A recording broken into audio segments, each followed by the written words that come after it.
இன்றைக்கி நம்ம வீட்டில் என்ன டிஃபன்னு பார்க்கலாம் வாங்க பார்த்துடலாம் என்ன டிஃபன்ட்டு.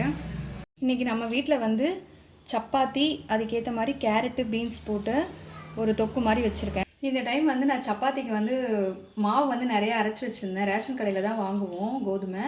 வாங்கி நான் ரொம்ப அரைச்சி வச்சிட்டேன். ஆனால் வந்து நான் அதிகமாக செய்யலை. என்ன காரணம்னா கேஸ் காரணம் தான்.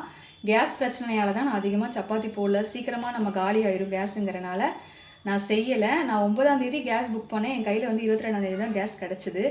அதனால் வந்து சரி நம்ம செஞ்சிடலாம் அப்படின்ட்டு சப்பாத்தி செஞ்சாச்சு. இந்த ஒரு பிரச்சனையால் என் பொண்ணு ரொம்ப நாளாக சப்பாத்தி கேட்டுகிட்டே இருந்தா.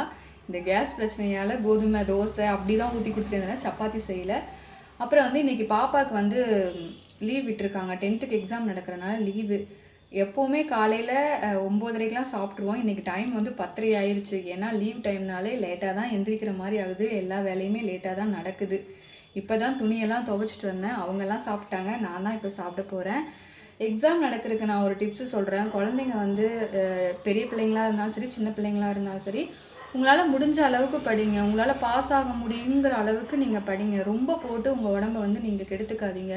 ரொம்ப நம்ம வந்து ஃபஸ்ட்டு மார்க் எடுக்கணும் அப்படின்ட்டு ரொம்ப மைண்டை போட்டு குழப்பிக்காதீங்க. இந்த டைமில் வந்து உங்களுக்கு தூக்கம் வந்து ரொம்ப முக்கியம். நீங்கள் தூங்கினா தான் நீங்கள் படித்தது எல்லாமே உங்கள் மைண்டில் இருக்கும். எந்த பிள்ளைங்களாக இருந்தாலும் சரி, சின்ன பிள்ளைங்களாக இருந்தாலும் சரி, பெரிய பிள்ளைங்களாக இருந்தாலும் சரி, கொஞ்சம் கவனமாக உங்கள் ஹெல்த்தையும் பார்த்துக்குங்க, படிப்புலையும் கவனம் செலுத்துங்க. அவ்வளோதான் நான் சொல்லுவேன். ரொம்ப வந்து நம்ம ஃபஸ்ட் ரேங்க் எடுக்கணும் அப்படிங்கிற ஒரு இதில் படிக்காமல் பாஸ் ஆகணும்.